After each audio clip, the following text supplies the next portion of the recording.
go. I think we have everyone back from our breakouts. So let's hear from a few of the groups. What were some of the things you chatted about? How did things feel? What did you think about the video? Some highlights from your discussion. April, are you sharing? I am sharing. I'm here. No video, but I'm here. Yeah, it was Deborah and Angela. She just had to head off to take care of her sick kiddo. But one of the things that we talked about was just it's a review for all of these syllable types and that we were trying to remember them. I shared that I haven't been in the classroom full time for a while. And so all of this is really familiar. It's in there, but hearing it and being part of this class is kind of pulling it back out, and it's a really good review. But sometimes remembering those names for the different syllables can be tricky. And then we also shared just that there's a lot of resources out there that we can use. And we talked about social media, how there's different accounts that share little tidbits that can just be a good review for educators to look at. Thanks, April. How about another group? Go ahead, Lisa. I kept thinking, Lisa, I think you're going to comment. I didn't want to be wrong. I want the speech pathologist in my group. She was awesome. She was awesome. And just good discussion. So I wanted to pause to see if she wanted to say something. We talked about sometimes just informing the kids about what vowels and consonants are. Mm-hmm. So sometimes as we're like playing around with the magnets, we talk about that, and you can also see the colors, which I like colors because that really shows this. And then as they're learning sight words, like he and we and me, I mean, it's an easy time to extend that to the open concept. And that way that helps them have a scaffold for when to say the short sound vowel, like we versus wet, to know that difference. And so I've been doing more syllabication and also working on the way the mouth looks and the sounds to say the sounds, like stand or graph or stats. We've been focusing on TS today and whatever sounds, because I realized if they can't say the sounds, they're not going to be able to read it. Thank you so much. So it really was helpful just to kind of extend this knowledge into maybe talking to them more about the syllables as well as the patterns. Yeah, I like how she did that with we and web and go and got. Like I said, I found it limiting because there aren't that many single syllable words that are open syllables. But it's great to start the conversation about the flexibility of these vowels that we need. Remember the brick letters versus flex foam letters, and that most of our letters can represent more than one sound. You have to, it could be eh, but not in this context. It's an E in this context because there's nothing following it. So thank you, Lisa. All right, well, I'm going to give you an opportunity to explore and try things. So we're going to go through the other four syllable types rather quickly, and then give us some opportunity for exploring and another breakout where you can actually try this stuff. So the vowel consonant E, we talked about a little bit, and you notice that I do the A consonant E consonant E, the loop. Some programs will write underneath, some will write over it. The reason why I do this is because it's still going in the direction we're reading.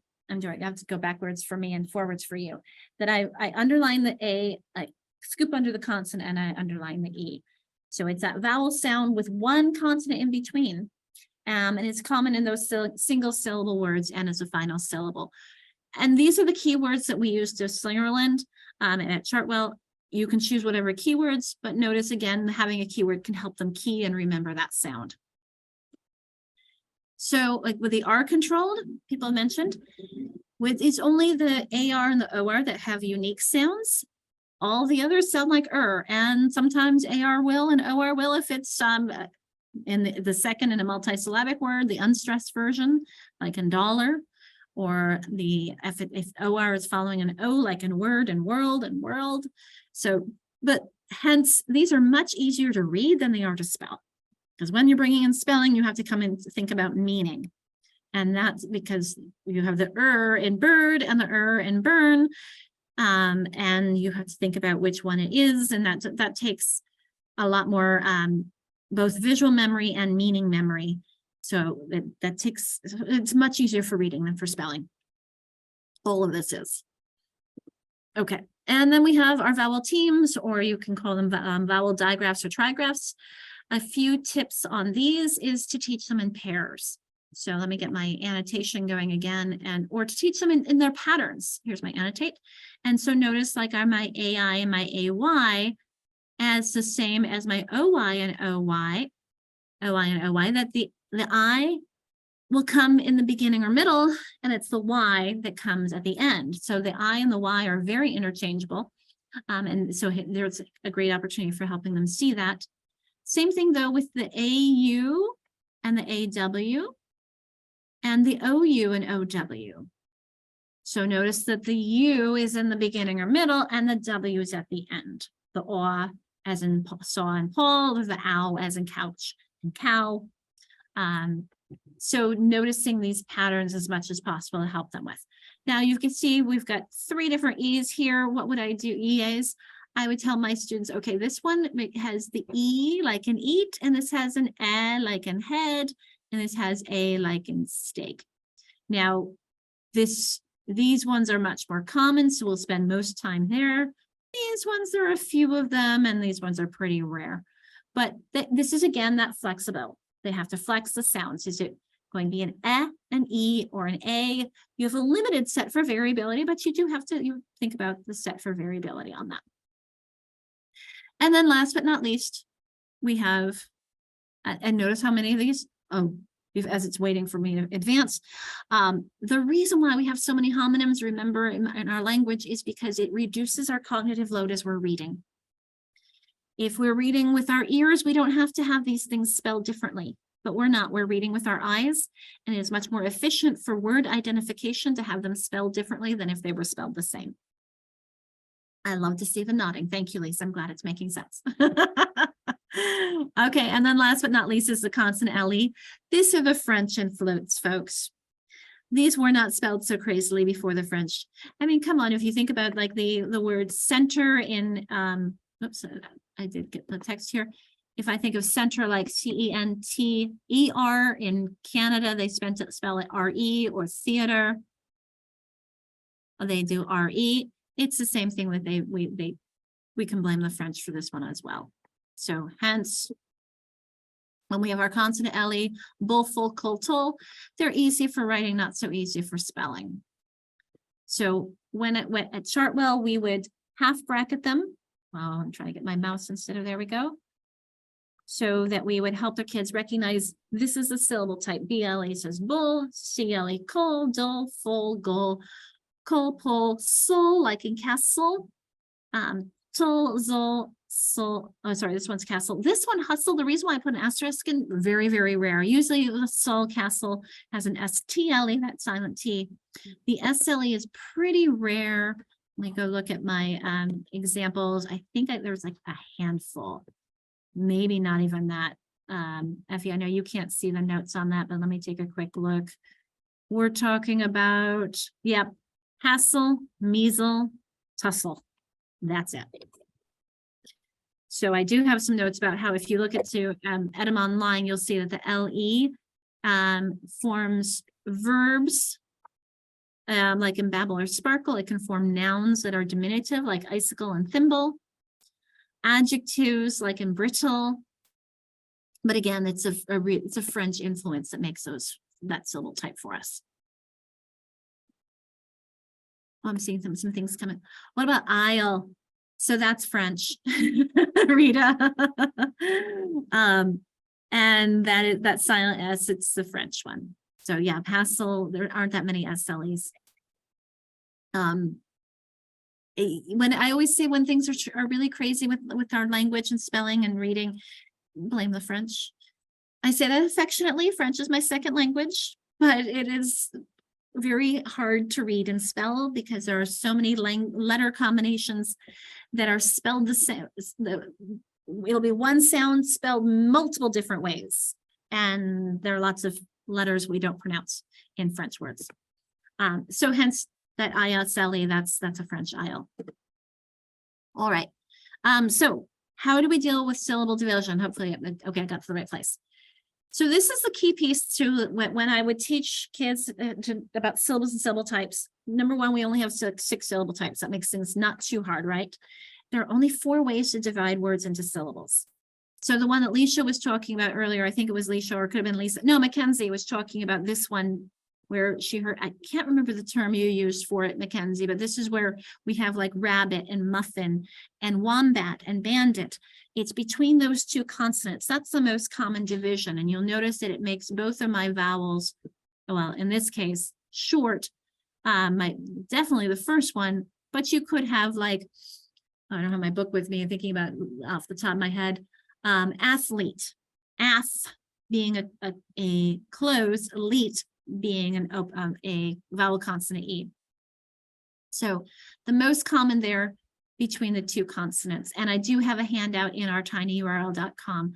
So the tip here is that with my older kids, I would have this poster on the wall just as a reminder. With my younger kids, I would build this up and I would have one poster that had just this on it, and that's all they looked at. I would not show them all at once, everything at once. I would do just a little bit at a time. We would really work on that first one until we were comfortable with it. Then we would go into this one and we would spend a lot of time here before we move to this one.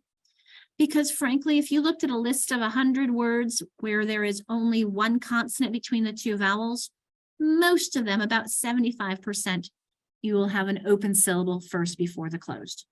But again, you teach them that flexibility and you try it. Is it open or is it open? Is it cabin or is it cabin? They have to, it helps if they know the words. If they don't know the words, it's not going to work so well.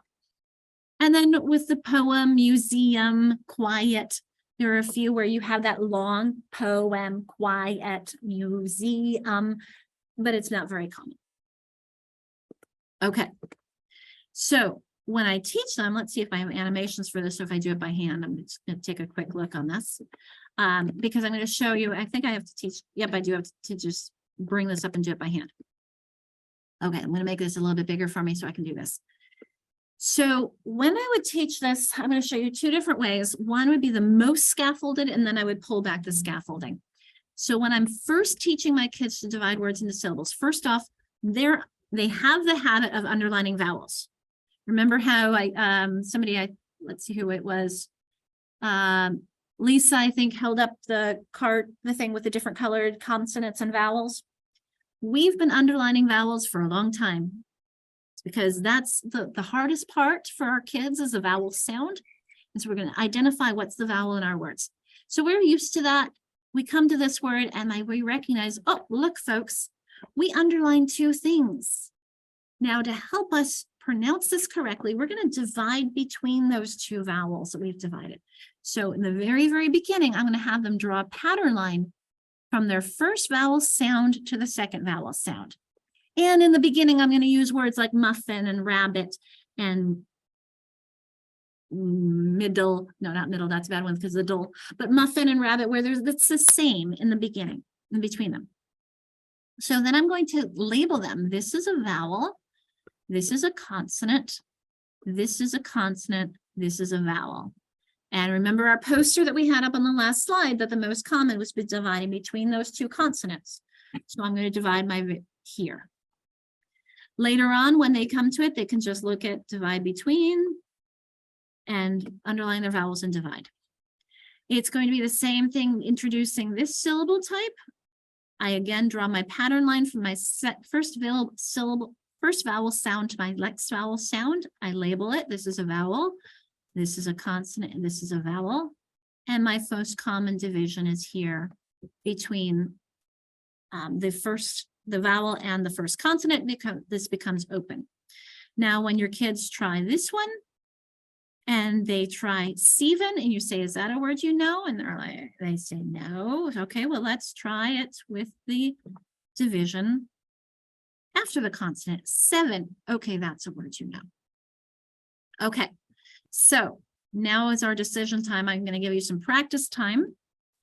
And the decision is whether we do this whole group or we do this in small groups, because whole group, well, let's do some of this whole group and then I'll give you opportunities to do some more of it in small groups.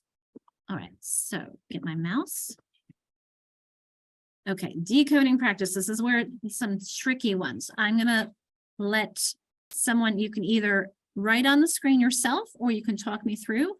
Where would you divide these? And some of these are hard. These are words I wouldn't use with my kids. but I wanted to continue to use these with my classes because they're great talking points. There are some of them that are pretty difficult or a little difficult, and there are some food for thought for us.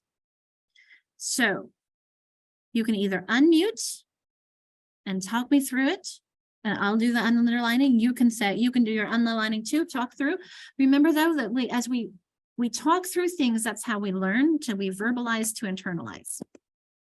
So who would like to do one of these?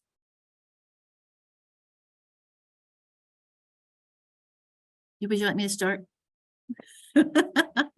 I did too. I'll do this with first one. So in the word merchandise, I underline my ER because remember my vowel R. I underline my A. I underline my I, consonant E. Now I've underlined 3 things, so I'm going to need to make 2 divisions, remember? So I'm going to divide here because I'm going to keep that CH together. So chan, and dice. Merchandise. Now notice how this becomes chun. This because merchandise, my accents here. You don't have to worry about accents. We're just going to do the divisions. All right, do we have anybody brave to take on a couple more of these? Effie, do you want to do one? Oh, my family always says nincompoop. So on my husband's side, the boys, the nephews. Nin. You're underlining the I and Nin. the Com. O and Nin. the Com. O's. Poop. I'm going along with what I heard you say. Nin / after the N, after the M. Nincompoop. Oop. Nincompoop. A fun word. Yep. Bamboozle's a little harder because that ZLE is its own syllable there. Bamboozle. Still 3 syllables though. I'm going to try dentistry. All right, Thrida, go ahead. Do you want to underline them or you want to tell me what you're doing? Okay. Don't forget to underline your vowels. That's where you start.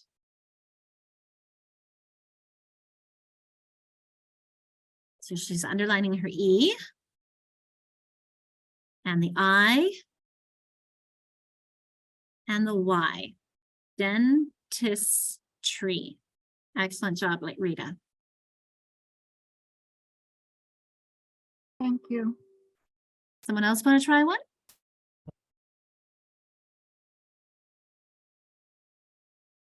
Go ahead, Angela.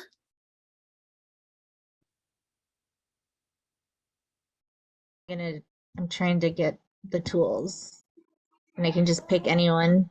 Pick anyone.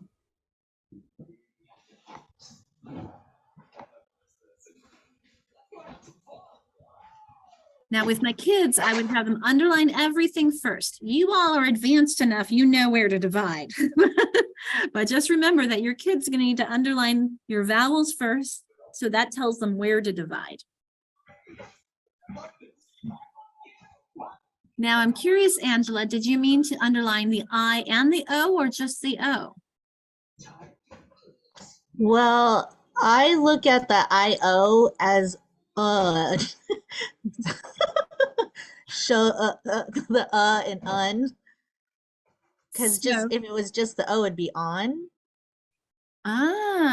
Abstraction. Well, it could be an un if it were, think of like button, that becomes an un. Yeah. But in this case, the I is making that T sh. Just like here, the I is making this a sh, and the I is making this a sh. So while I never in judicial here, this one as well is a sh. So while I would never get this advanced with my kids, well, I would never say never. I would love to be able to do that. I want them to recognize that it's the O and it's making that sound, and the I is just a helper for that T or the C. Gotcha. Okay, I see that. I get it. Thank you. You chose a really hard one then, Angela, but you got the abstraction, those 3 syllables. But I just wanted to check and see what you wanted to do with that IO, because we don't have an IO combination. It's the ON is, it's an ION suffix, if you will. Think of action. Act is your base word, and we've added the ION. But this can help us meet, why do I need that I? It's making that sh sound in those. Gee, I want to see someone do pugnacious now. Can I ask a question, Alicia? Of course, Rita. So I know I kind of put the lines in dentistry because I know how to read it. Uh-huh. But let's say I give that word to a student. So how is the student going to, can the student also put the line after T and make it dent and then IS is, or no? Why not? Dent is Is- tree. Yes. What they can't do is go here. Whoops, sorry, that didn't turn out very well. Because it wouldn't be D. D. So this is one of the things, there are some programs will do things that they call syllables, where you recognize, could it be dent is tree or could it be dentist tree? Yes, it could. So hence that's one where it could go either way. And this is again, that flexibility. The whole point is that they can pronounce it correctly. Right. So they have to have the knowledge of saying the 3-letter words, like here it is DEN. So they have to know that prior knowledge, or DEN is dent, not Dean.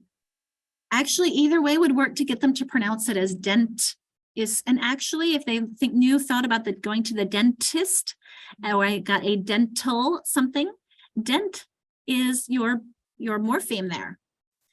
And so either way, from my point of this, the syllable division is so that they can pronounce it correctly. So if they divided there in dentistry or dentistry, they're accessing the word. That's what matters. The important point is that they know how to spell D-E-N. They know how to say D-E-N. Dent, yeah. Yeah, The point is to also to make sure that this is a closed den, and this is the closing off, the S is closing off and for the tis. And this one, they could say, well, why is it tree and not try? Well, because it's at the end of a multisyllabic word, not a single syllable word. All right, Angela wanted pugnacious. Pugnacious. And again, I could say, oh, what's that I doing there? It's helping making that C. So if you wanted to circle it or whatever we want to indicate it, but it's the OU that's making the us sound in pugnacious. Our language is complex, isn't it? It's very complicated. Deborah's doing, I love how you've got the march. There you go. Mallow. Awesome. Great job, Deborah. You know, when we say it though, that the second syllable doesn't like mellow. It comes out marshmallow sometimes. And yeah. You're right, because that's the schwa. Sometimes I would have my kids put a little dot over the schwa because that's the one that's not, we call it swallowed. Marshmallow, because the marsh is what gets the accent. Yes. Marshmallow, that we kind of swallow the other. It's not a clear marshmallow, but it's marshmallow. All right, we've got the immune. Don't forget to make your little your U consonant E, hook 'em. So one last thing I want to do, whole group, before we leave this, is the word smudge. How would we code the word smudge? If I'm decoding this to help me pronounce it correctly. What am I underlining, and do I divide anything?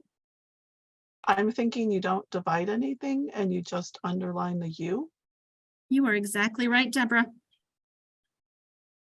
Deborah, sorry. That's okay.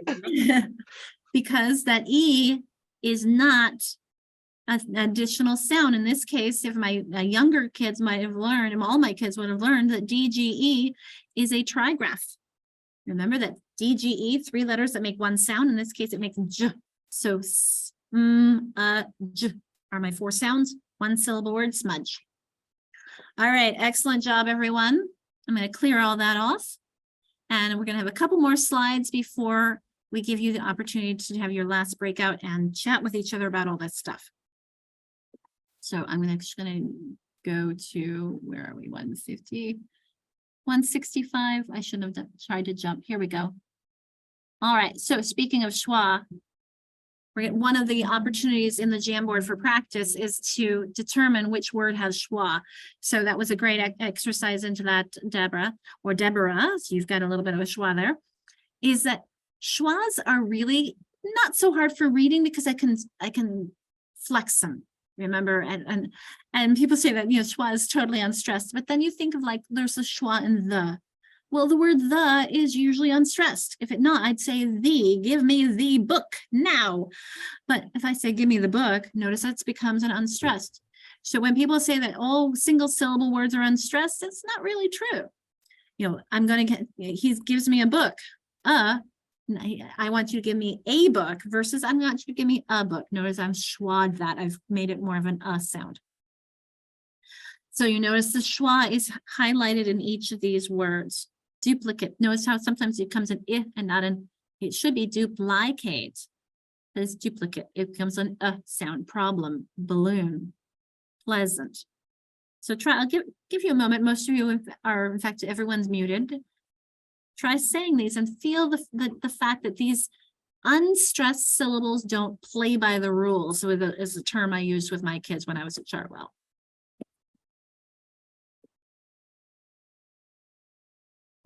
Do you feel the schwa in those? Do you notice those?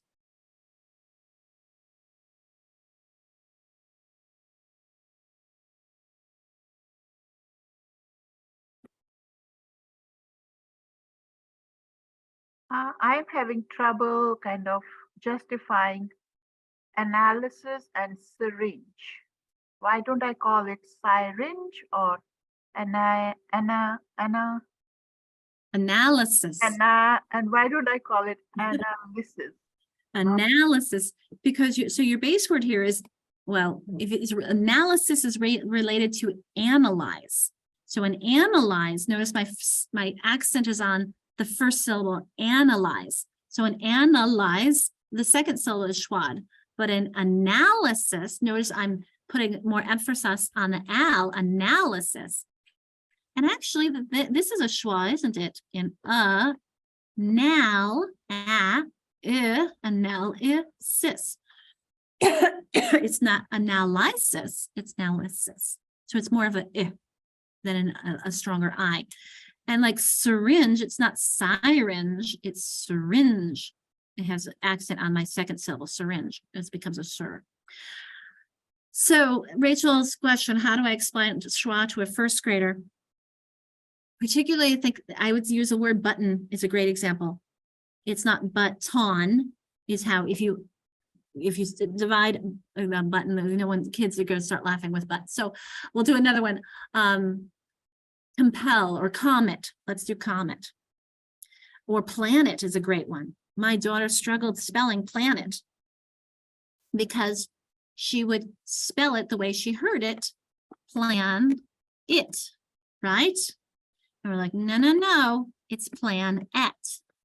So this would be an example of a schwa because planet, or I mean, if she like golden, she would have a whole bunch where it would be an I sound, but we write it with an E. And so where is that accent in planet? It is in that first syllable plan. And if they're decoding and we underline the A and then the E, it's not plan at, it's planet.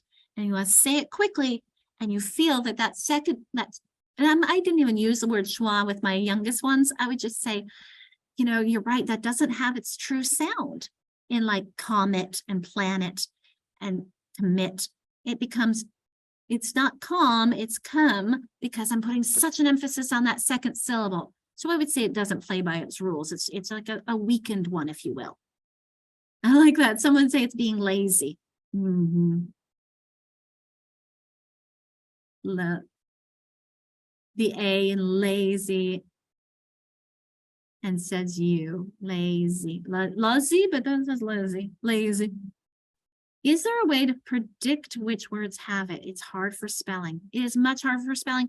And Rachel, if you have a multisyllabic word, you're going to have a schwa. Because in our language, we do not stress every syllable the same way. So Hence, if you're only teaching single syllable words, you don't have to worry about schwa. It's when you get into multisyllabic words. And then you have to think about where's the accent. Reading, again, not so hard. Writing becomes a lot harder because when you think about, you want to write it with a U, right? Well, that's where we have to remember, I know you want to write it with you, but in this case, the word about, where people might are going to say, this is crazy, you're going to stick that on your quote unquote sight word list. I'm like, no, let's think about this. Alike, around, awake. Go wake your sister. She is awake. So that A is a prefix in old English words. Awake, alive. I'm going to a live concert. He is alive. So about has that same A prefix. My poor daughter, when she was little, she would have all her BE prefixes she pronounced So instead of behind, beneath, between, it became ahind, aneath, atween. So hence, when you're helping your kids, again, recognize this is a great example of the imperfect relationship between speech and print. It's not an written with a U, it's an A. We hear but we write it with an A in this case.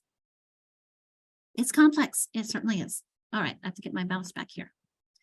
Like the W affects the schwa like a worm. We have it's that imperfect relationship between speech and print. It does take some work for our kids. It truly does. Which is why teaching reading is rocket science, according to Louisa Moats, right? So this is a great segue into that speech and print. What do we do to help our kids either read, that's the encoding, or spell, which is decoding the reading, the encoding, the spelling. So you saw me doing a bit of this when I was at Chartwell. We would have them box your prefixes and your suffixes. Notice that my word fix is my base of both of these words, or prefix, pre being before, suff meaning after, the es making it more than one. You saw me underlining the vowels, in this case, ow and o. We've got there too, vowels. And the letter combinations would be for your little kids who might learn shun as just a combination, or DGE as that combination. You're dividing between the syllables, and then you're going to read the vowel sounds first. When you did wombat, you're going to recognize that the O says ah, and the A says ah, and then you're going to go into your sound by sound for your syllables, adding on your suffixes, prefixes to read the whole word. The same thing when you're encoding. If the word is wombat, my word is wombat. I've got 2 syllables, and I'm going to go syllable by syllable. What's the first syllable? An ah. The vowel sound ah made by an O, and then I can make the rest of the word wom. What was my second syllable? Bat. What was the vowel sound? Ah, made by an A. So those vowel sounds are the hardest ones. You start with those first always. Okay. I think we're going to give you some practice in a moment. Oh, I do have, these are as we teach. When we have a visual prompt like reading, like letters, those will lead to our phonic decoding, and it's the process of converting the printed word to their spoken form. What I can do to practice is I can do flashcards with individual letters, or Lisa had her cards on her metallic, I think it was like a cookie sheet, practicing with those individual cards. She can put them together to make words for decoding practice, and then of course reading texts, decodable text, so she can practice what she's learning. On the auditory side, if she gives them a sound first, then they're going from the sound to the letter to connect that sound to the words in the printed form. So again, she could give them flashcards, but she would give them an auditory prompt first. She would say, class, what says and our kids would say, what M mittens, and she could hold up her little tile M or her flashcard M, whatever she chose to reinforce, yep, you were right. That was an M that represented that sound. Dictating words and writing texts. Here's another couple of practices that I've used. This one that I found at a conference, I love this with my daughter. This is something a teacher could make. Just get out a paper plate and a piece of paper and a little one of those brads, and notice how she's taking the bull, and you can make thimble, marble, table, noble, cable, stumble, tremble, fable. You can use that bull around for practicing that consonant LE. These cards that you see there are going from thin to fine, snip to snipe. I saw somebody do some really fancy folding once where it went from no to not to note. I don't remember how they did that. It was some fancy folding. So what is the key piece though? We want to make sure that we are not guessing, we're sounding this out for the decoding, the orthographic mapping, repeated practice. Thank you. Rita, I appreciate that. Thank you. Yes. No problem. You can, next week, you can come in late. So we're going to give you one last breakout room. So I'm going to pause the recording. And in the breakout rooms, you'll see, and actually, I think I put both of these in there. If not, I'll share screen for you.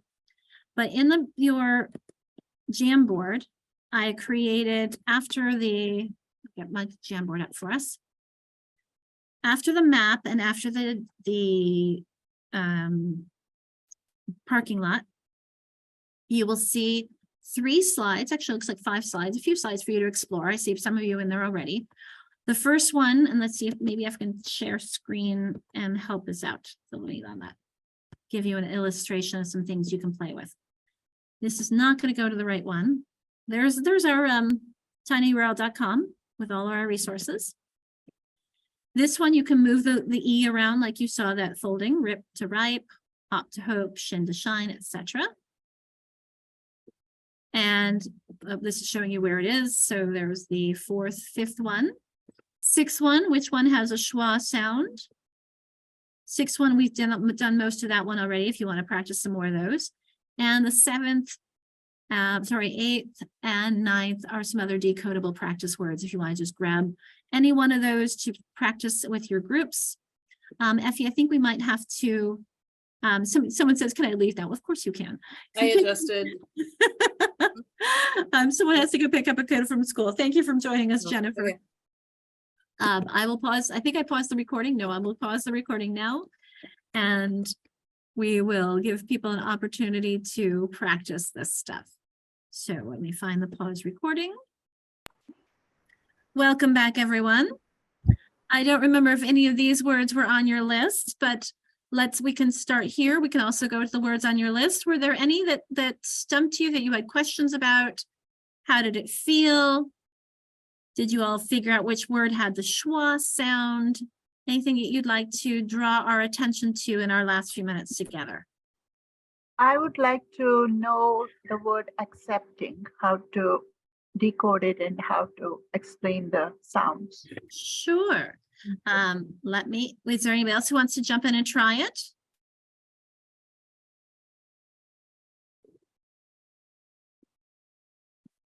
Oh, I'm open. I don't bite if anybody wants to try it. All right, I'll get out the tools and I'll do accepting for you.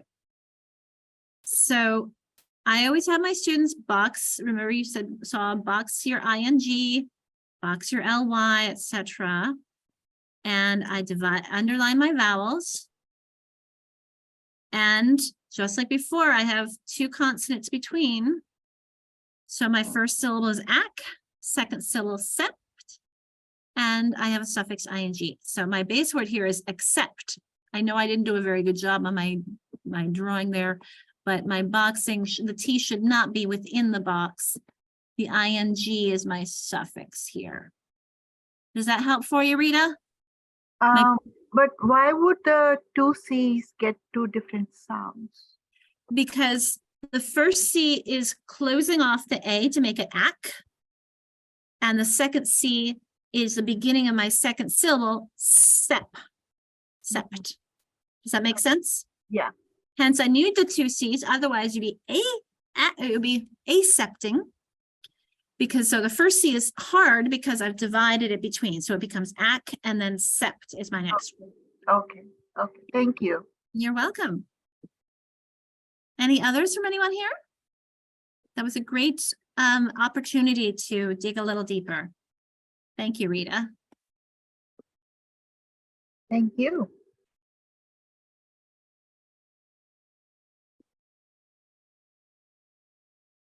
There, your base word is cream. This one's a hard one.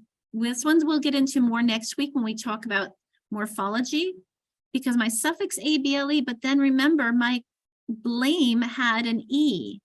So I dropped the E when I added the ABLE. We'll get into more of that next time. So, Alicia, so coming back to this word, is it blamable or blame? How It's- would we say it? Blamable? It's actually blamable because my suffix ABLE, my base word had an E that I dropped when I add. So my base word is blame. Got it. And I dropped the E to add the ABLE. We'll talk about that more next week. Okay. I would love to join. I really enjoyed it. So thank you. Good. Thank you, Rita. For those of you who are needed to close off, I will take us to our reminders. I just wanted to open up to see if there are any others that anybody wanted to talk about before we go. Let's see. Oh, I don't think I'm no longer controlling Effie. Can you go on to the next slide, please? Oh, a couple others. Opposing is another one where I would drop off the E to add the ing. I have a question about right before, the slide before. So bitterly, Mhm, if we're separating it between the T's, then mhm. are we saying it twice? Because a lot of people don't, but it would be bitterly. Bitterly. But if you only had one T, it would be biterly. So hence we divide between the two T's to remind your kids that the first I is short. Because so that's what makes your first syllable bit, and then ter, and then lee, but we put it together and it's bitterly. We only say the T once, but we divide it between there because otherwise it helps us remember that it's a short I. Now, so your base word is bitter, but if I divide between the two T's, it reminds me that I have that short I and bit. Yes, thank you. You're welcome. So it's a convention for pronunciation. So, all right. So thank you, Effie. You can go on to the others. I'm thinking about if it were bitten, B-I-T-T-E-N, we doubled the T, and we're going to talk about that one next week. All right, go ahead, Effie, to the next, and we'll have our closing slides. You notice here, this one, we have one kind of each syllable type. Notice Pete, our vowel consonant E, are closed. Pete is our vowel consonant E, then the consonant LE in apple.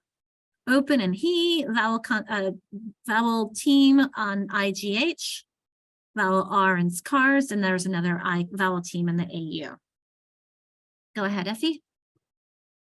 And so we do invite you, if you can put into the chat box or onto the next one, or into the Jamboard. There is a reflection slide for your keywords, phrases, thoughts, important ideas from food for thought as we close up. Though I do see it is after 4, so we go on to the next slide, please, Effie, as a reminder. And I hope, I do put there. There we go. Thank you.